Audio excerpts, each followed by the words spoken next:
ओम शांति। गीता का ज्ञान मनुष्य को अनासक्त और निर्मोही बनाता है, पुण्य आत्मा बना देता है। अगर हम गीता का अध्ययन करते रहें, ज्ञान लेते रहें, तो हमारे पाप नष्ट होते जाएंगे और हम पुण्य कर्मों में प्रवृत्त होते जाएंगे। गीता में ये बहुत अच्छा चौथे अध्याय में कि ज्ञान और योग की अग्नि में ही पाप कर्मों को भस्म कर निर्मोही बनने की बात तो शुरू से ही चलती आ रही है और भगवान ये उपदेश दे रहे हैं कि तुम निर्मोही बनो। मोह अनेक समस्याओं का कारण है। देखिए, दो बड़ी समस्याएं कैसे पैदा कर रहा है मोह।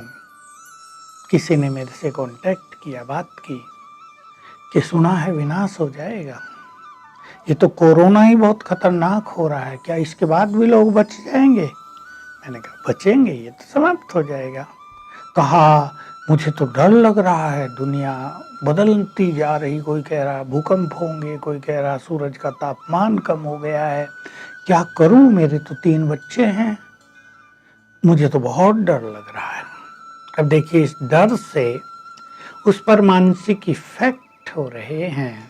मैंने उसे कहा कि बस तुम यही गलती कर रही हो कि ये मेरे बच्चे हैं, इसको चेंज करो, ये आत्माएं हैं, भगवान के बच्चे हैं। देखो तुम्हारा ये मोह और डर सब समाप्त हो जाएगा। उसको ये बात बहुत पसंद आ गई। तो वास्तव में ये देह का भान, आत्मज्ञान की कमी, कर्म के ज्ञान की कमी, ये मनुष्य को मोह पैदा करता है। गीता ज्ञान हमें इस मोह से मुक्त करता है। मोह दुखों का कारण है। दुख बढ़ते जा रहे संसार में, इसका एक कारण मोह। माँ का बच्चे से बहुत मोह है, होता ही है। बच्चे को कोई सीरियस बीमारी हो गई, बच्चा तो ठीक हो गया 1 साल में, लेकिन माँ मोह के कारण मानसिक रोगी बन गई, क्योंकि वो रोज उठते बैठते खाते पीते यही सोचती थी मेरा बच्चा कहीं चला न जाए, क्या होगा मेरा बच्चा, ऐसा तो नहीं कि मेरा बच्चा ठीक ही नहीं हो पाएगा। कितने संशय के संकल्प उसके मन में रहते। ये एक की घटना नहीं, ये लाखों घटनाएं हैं संसार में। तो गीता ज्ञान हमें मोह से मुक्त करता है, सच्चे आत्मिक प्रेम को बढ़ावा देता है। तो बहुत सुंदर बात हम गीता से सीखते हैं। गीता में कर्म, अकर्म और विकर्म की गुह्य गति का ज्ञान है और कहा है यह गति इतनी गुह्य है कि अच्छे अच्छे बुद्धिमान लोग भी इसमें भ्रमित रहते हैं। अर्थात ये कर्म पाप कर्म है या पुण्य कर्म है, ये करें या न करें, कर्मों को अकर्म कैसे बनाएं, इसमें ज्ञानी जन भी भ्रमित हो जाते हैं। अकर्म की बात तो बहुत गुह्य है, वो तो केवल ज्ञानियों के लिए है। पर मैं आप सभी के लिए एक बात कहना चाहता हूँ कि ज्ञान और योग की अग्नि में हम अपने पाप कर्मों को नष्ट अवश्य करें। क्यों? इस संसार में बहुत सारी समस्याएं, बहुत सारी, अगर मैं 80% कहूं तो गलत नहीं होगा, मनुष्य के पूर्व जन्मों में और इस जन्म में किए गए पाप कर्मों का ही परिणाम है। तो गीता में जो ज्ञान दिया है, पुण्य क्या है, पाप क्या है, इसको तो अच्छी तरह जान। इसको न जानने के कारण मनुष्य अनजाने में भी पाप करता रहता है, जैसे आजकल लोग कर रहे हैं। नॉन वेज तो ऐसे खा रहे हैं, आनंदित हो रहे हैं, जैसे बड़ा पुण्य का काम कर रहे हों। ये सब महापाप है। शराब का प्रचलन कितना हो गया है, मुझे तो आश्चर्य होता है जब महिलाएं शराब पीती दिखती हैं। तो कितना पाप कर्म की ओर मनुष्य बढ़ता चला जा रहा है। हम पहले भी चर्चा कर आए हैं कि श्रीमद् भगवत गीता में काम महाशत्रु कहा है।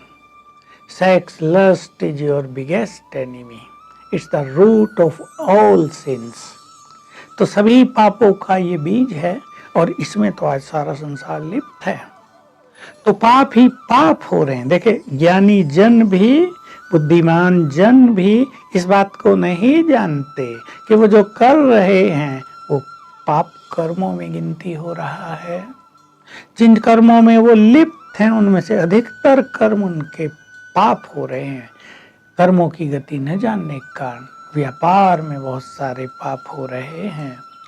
आप जानते हैं मेडिसिन बनाने की फैक्ट्रियों में कितने पाप हो रहे हैं, स्वार्थ कितने पापों को करा रहा है। तो ये कर्म की गति, इसलिए भगवान ने कहा निस्वार्थ होकर कर्म करो, निष्काम भाव से कर्म करो। तो कर्मों के कारण बीमारियां आ रही हैं। आज वैसे प्रैक्टिकल में देख लें, जीभ के कारण, जीभ के स्वाद के कारण मनुष्य कुछ भी खाता है बीमार होता है। आज खान पान अनेक बीमारियों का कारण है। लाइफ स्टाइल अच्छा न होने के कारण उसको अनेक बीमारियां घेरती रहती हैं। और भी जो विज्ञान ने प्रगति की है उसके कारण भी अनेक बीमारियों को जन्म मिला है। पाप कर्म मनुष्य को असफलता भी दिलाते हैं। पाप कर्म मनुष्य के मार्ग में दीवार बनकर खड़ी हो जाते हैं। बहुतों को आपने देखा होगा, बिजनेस में भी बहुत मेहनत कर रहे, सफलता नहीं। स्टूडेंट बहुत होशियार, बहुत मेहनत कर रहे, 1 मार्क्स से सिलेक्शन नहीं हुआ। तो ये पाप कर्म मनुष्य के सामने आते रहते हैं। बीमारियों का भी कारण, आजकल जो मानसिक रोग संसार में बढ़ते जा रहे हैं उसका असली कारण, प्रमुख कारण मनुष्य के द्वारा किए गए पाप कर्म है। मनुष्य दूसरे को सताता है, उसको पता नहीं चलता वो पाप कर रहा है। मनुष्य दूसरे को दुख देता है, वो बड़ा खुश होता है, उसको पता नहीं ये वो बहुत बड़ा पाप कर रहा है। गलत ढंग से वो धन इकट्ठा करता है, चोरी चकारी झूठ निंदा ये सब करता है, तेरी मेरी करता है, चुगली करता है, ये सब भी तो पाप कर्म है।